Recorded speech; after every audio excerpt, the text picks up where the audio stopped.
Mesdames, Mesdemoiselles et Messieurs, bonsoir à nouveau, bonsoir à toutes et à tous. Vous êtes encore une fois les bienvenus ici sur la tribune d'éveil des consciences. À la une de l'actualité internationale, le Pakistan se prépare.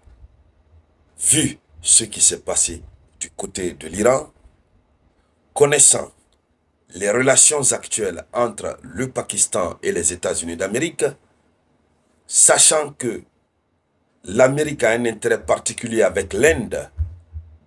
Comme vous pouvez le constater sur la carte, l'Inde et le Pakistan sont des pays frontaliers qui ont un différend historique qui repose sur, au départ, ça repose sur une affaire de territoire, notamment le Cachemire, vers la fin, que tous les deux États revendiquent l'entière souveraineté, malgré que le territoire a été divisé en deux, ça a été divisé par une ligne de contrôle, mais tous les deux États revendiquent leur souveraineté. Et donc, le Pakistan est une puissance nucléaire. L'Inde aussi est une puissance nucléaire. Et l'Inde, au départ, le Pakistan était un allié clé des États-Unis dans la région, mais finalement, l'Inde est devenue beaucoup plus un partenaire extrêmement stratégique des États-Unis d'Amérique à cause de la lutte des États-Unis d'Amérique contre l'influence chinoise dans la région.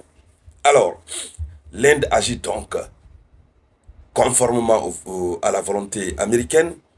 L'Inde accuse régulièrement le Pakistan.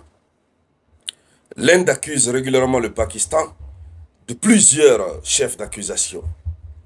Et donc, le Pakistan, qui a vu ce que l'Amérique a fait, puisque le Pakistan dispose du nucléaire, le Pakistan sait désormais qu'avec sa prise de position lors du conflit entre Israël et l'Iran, et l'Amérique a constaté que le Pakistan s'est engagé, le Pakistan s'attend donc à des mesures décisives de la part des États-Unis d'Amérique.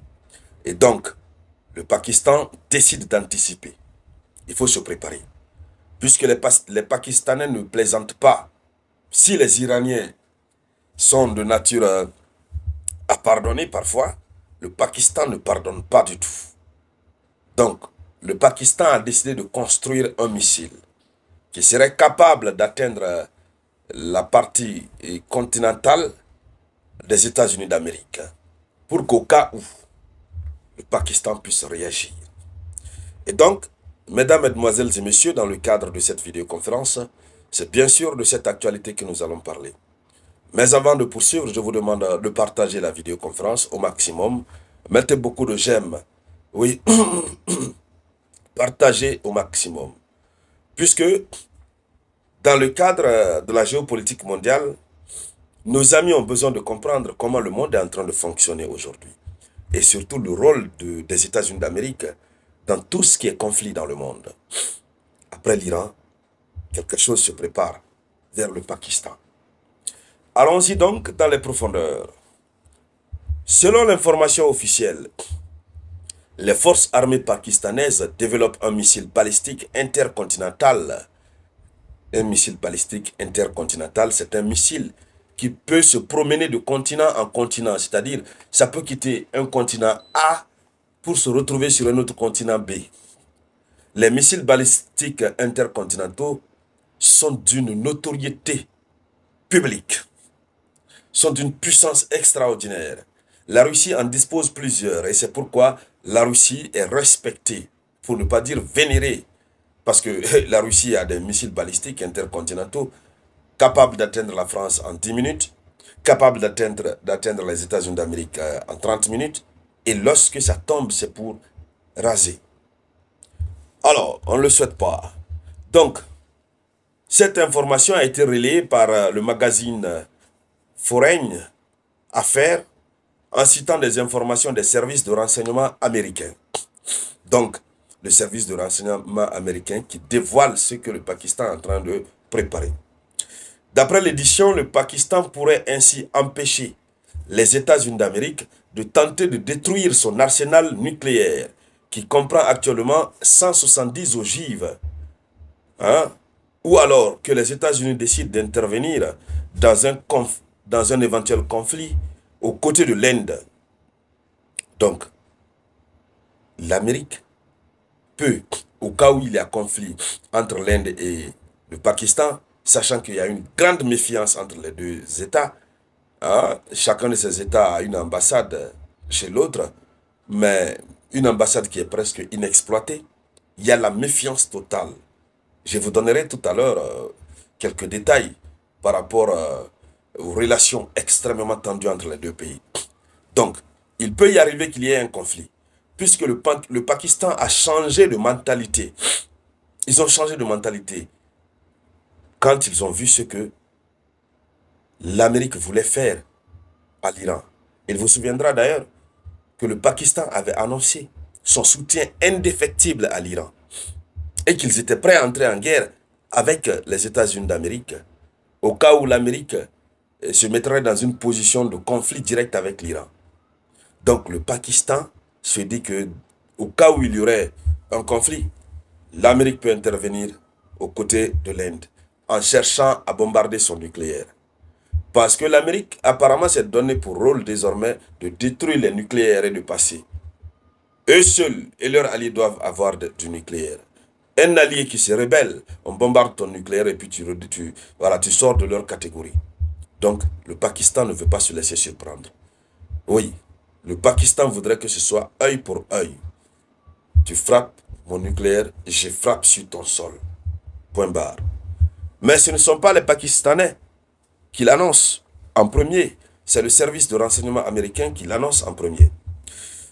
Dans une interview accordée au magazine, des hauts fonctionnaires américains ont souligné que Islamabad disposait de son propre missile balistique intercontinental.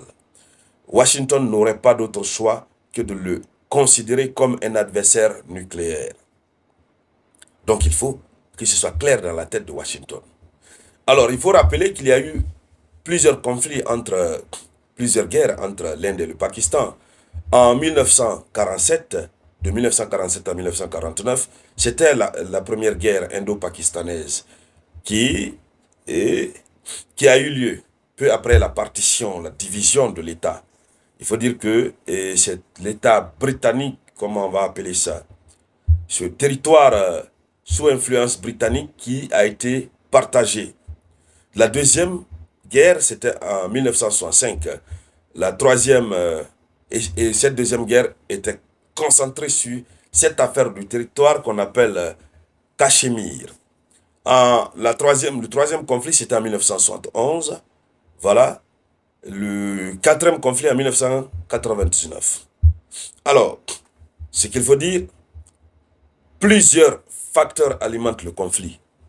On a l'affaire d'accès aux ressources en eau qui les a poussés à signer un traité, le traité des eaux de l'Indus, signé en 1960, qui régit le partage des eaux du bassin de l'Indus. Mais des tensions subsistent, notamment avec la suspension unilatérale récente de ce traité par l'Inde. C'était un traité qui leur permettait de mieux gérer les ressources en eau, l'eau que les deux pays partagent. Mais l'Inde a suspendu unilatéralement. Alors, il y a cette affaire de terreau transfrontalier. L'Inde accuse régulièrement le Pakistan de soutenir des groupes de terreau opérant depuis son territoire et ciblant des intérêts indiens. Ce que le Pakistan nie en bloc. Le Pakistan dit que ce n'est pas vrai. Il y a aussi la course aux armements. Donc, on assiste au développement des capacités nucléaires des deux pays. Alors, ça, c'est aussi compliqué. Et à cela s'ajoute la méfiance historique. Donc, voici globalement, mesdames, mesdemoiselles et messieurs, un peu le briefing de l'historique de cette affaire entre les deux pays. Et finalement, l'Amérique qui prend position aux côtés de l'Inde, la situation est aussi une situation latente qui peut dégénérer à tout moment. Donc, le Pakistan ne veut pas se laisser surprendre. Et donc, mesdames, mesdemoiselles et messieurs, c'était ça la une de l'actualité. Merci de la partager au maximum. Je vous reviens tout à l'heure avec de nouvelles actualités. C'était La Voix.